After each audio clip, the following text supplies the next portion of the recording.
ಈ ಆಭರಣ ಪ್ರದರ್ಶನ ಮೇಳಗಳಲ್ಲಿ ಗ್ರಾಹಕರಂತೆ ಬಂದು ಅಲ್ಲಿಯ ಚಿನ್ನಾಭರಣಗಳನ್ನು ಈ ಗಮನವನ್ನು ಬೇರೆ ಕಡೆಗೆ ಸೆಳೆದು ಕಳುವು ಮಾಡ್ತಾ ಇರ್ತಕ್ಕಂಥ ಓರ್ವ ಮಹಿಳೆಯನ್ನು ನಮ್ಮ ಸುಬ್ರಹ್ಮಣ್ಯ ನಗರ ಪೊಲೀಸರು ಪತ್ತೆ ಹಚ್ಚಿ ಬಂಧಿಸಿದ್ದಾರೆ. ಒಟ್ಟು 78 ಗ್ರಾಮ್ ಚಿನ್ನಾಭರಣ ಮತ್ತು 12 ಗ್ರಾಮ್ನ ಒಂದು ಡೈಮಂಡ್ ಬ್ರೇಸ್ಲೆಟನ್ನು ಕೂಡ ಅವರು ವಶಪಡಿಸಿಕೊಂಡಿದ್ದಾರೆ. ಒಟ್ಟು ಮೌಲ್ಯ 8 ಲಕ್ಷ ರೂಪಾಯಿಗಳು.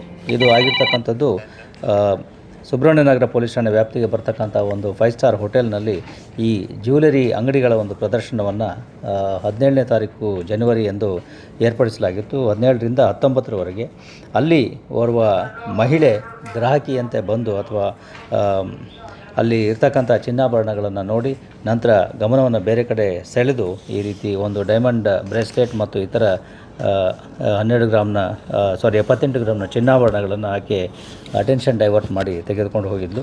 ಈ ಪ್ರಕರಣದ ತನಿಖೆಯನ್ನು ಕೈಗೊಂಡ ಪೊಲೀಸರು ಕೂಲಂಕಷವಾಗಿ ವಿಚಾರಣೆ ನಡೆಸಿ ಅದೇ ರೀತಿಯ ಇನ್ನೊಂದು ಚಿನ್ನಾಭರಣಗಳ ಒಂದು ಜ್ಯುವೆಲರಿ ಪ್ರದರ್ಶನ ಇನ್ನೊಂದು 5 ಸ್ಟಾರ್ ಹೋಟೆಲ್ನಲ್ಲಿ ನಡೀತಾ ಇರ್ತಕ್ಕಂಥದ್ದು ತಿಳಿದುಕೊಂಡು ಅಲ್ಲಿ ಈಕೆ ಬರೋದನ್ನು ಖಚಿತಪಡಿಸಿಕೊಂಡು ಹೊಂಚು ಹಾಕಿ ಆಕೆಯನ್ನು 2ನೇ ತಾರೀಕು ಮಾರ್ಚ್ನಂದು ಆ 5 ಸ್ಟಾರ್ ಹೋಟೆಲ್ನಿಂದ ರೆಡ್ ಹ್ಯಾಂಡ್ ಆಗಿ ಪತ್ತೆ ಹಚ್ಚಿ ಬಂಧಿಸಿದ್ದಾರೆ.